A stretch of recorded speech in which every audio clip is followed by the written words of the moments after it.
my god! What? We didn't even play! It's the craziest turn ever. We're doing it. We're making the meta. Slay the Spire 2 has multiplayer, where you can now form an elite party of up to 4 heroes to take on the Spire together. Surely this would lead to an epic shared roguelike deck building adventure full of insane synergy and cunning tactics, right? Right? Oh, what's this boss? Kaiser Crab. He's gonna kill us. Oh my god! Oh my god!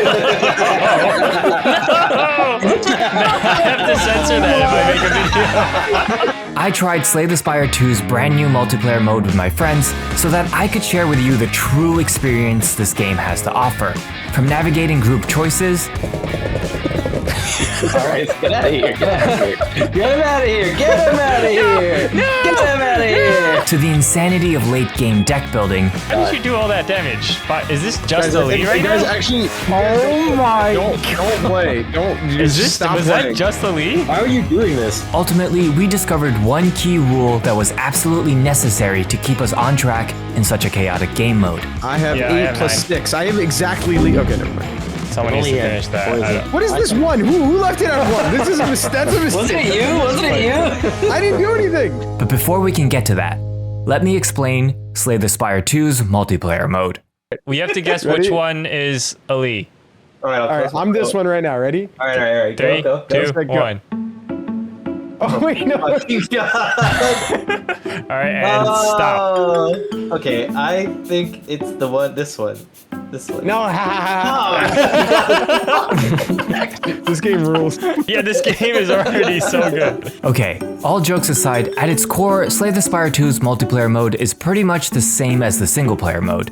You pick your path, you fight monsters, and collect rewards all while building out your individual decks. Ooh, oddly smooth stone. Let's go.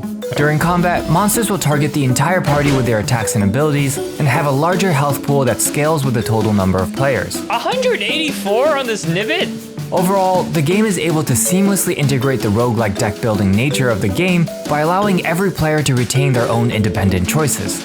You're allowed to vote on which path to take. Wait, what happens if I vote the other way?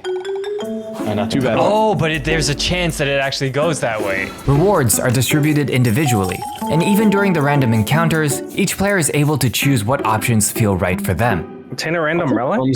No problem. I'll take a relic. In fact, Slay the Spire 2's multiplayer mode feels a lot like playing single player. Where it differs, however, is vastly up to the players. Take the new map drawing mechanic, for example.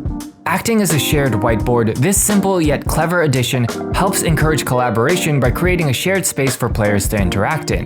You can highlight important spaces, or plan out your next move together.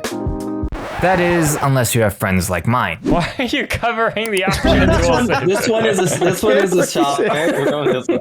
And while I appreciate that multiplayer combat removes the need for waiting for your turn by having all the players play on the same initiative, it definitely introduces the need to practice good communication.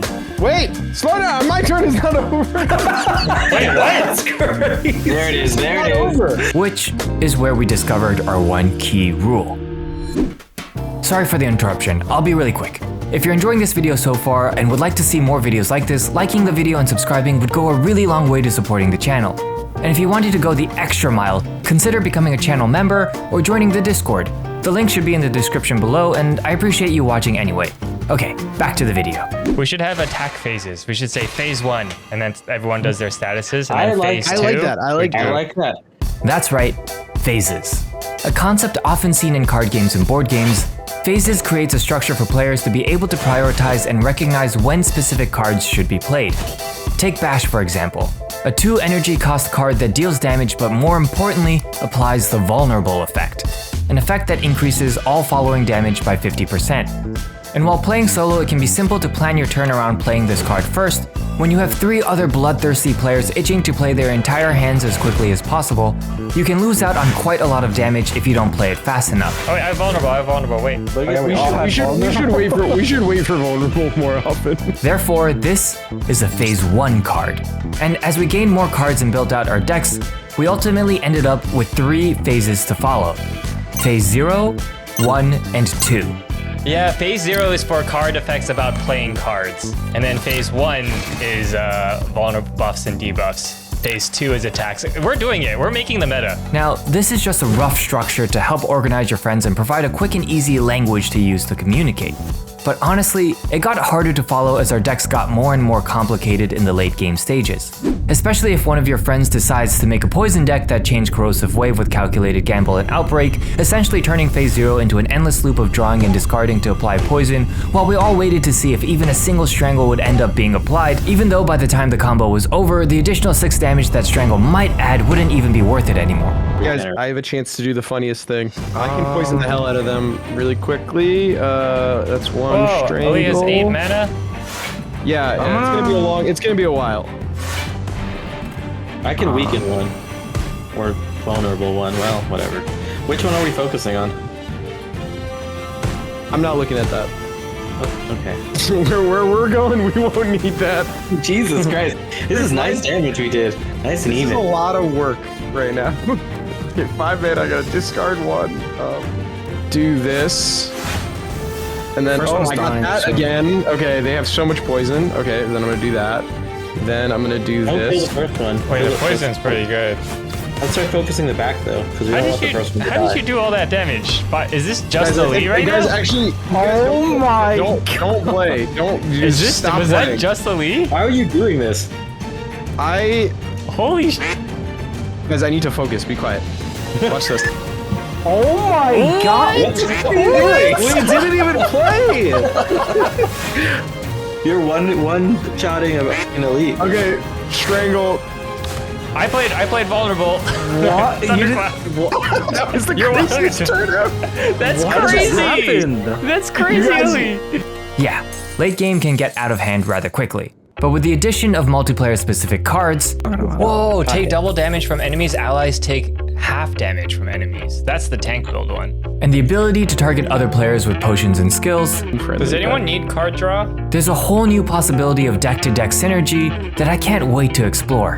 In fact, after seeing Ali's crazy poison build, I left that game excited to try out an all-poison team to see just how far we could push it if we were able to coordinate our intentions from the beginning. All in all, Slay the Spire 2's multiplayer experience was incredibly unique through its effective simplicity. From drawing board shenanigans Why? get a- I like how slowly you're drawing it too. to a shared sense of discovery, Oh, it's the guy from Peak. Oh! Yeah. What was his name? Bing bong. Bing Bong? Bongi or something. providing just enough collaborative opportunity to opt into, meshed with a maintained sense of individual creativity by protecting individual choice. It's a gaming experience akin to playing a board game with your friends. Oh, I love the bonfire. I did that. Me. I do fun stuff. Oh. Yeah. Wilson. And considering the innately slower pacing of a turn-based game, I found myself enjoying catching up with my friends during downtime as well. So how have you been, Will? I'm good. What's going on? Now, understanding that this game is still in early access, Look at the art on this card. Wait, what? That card's awesome. I can truly see the potential for it to be what you make of it. You can decide to be as tactical as you'd like, but with the protected freedom of your own choices, it's a rather pleasant way to spend time with your friends, and I can't wait to see what more polish can bring to this game. You know when you think Yes, really nice. hard about your turn and you realize you could just play every card? Yeah. Yes. If you end up trying out Slay the Spire 2 with your friends, I'd love to hear how it went in the comments below. Did the phase system we come up with help? Or perhaps you discovered an even better way to create synergy between players? Anyways, thank you so much for watching, and here's a bonus clip before you leave. Whoa. Symbiote. Enchant an attack with Along your corrupted. travels. Do you guys not read the flavor text? No, never. What? Along your travels. Sometimes I read it once and then I'm like, cool. You don't play Slay the Spire for the story, guys?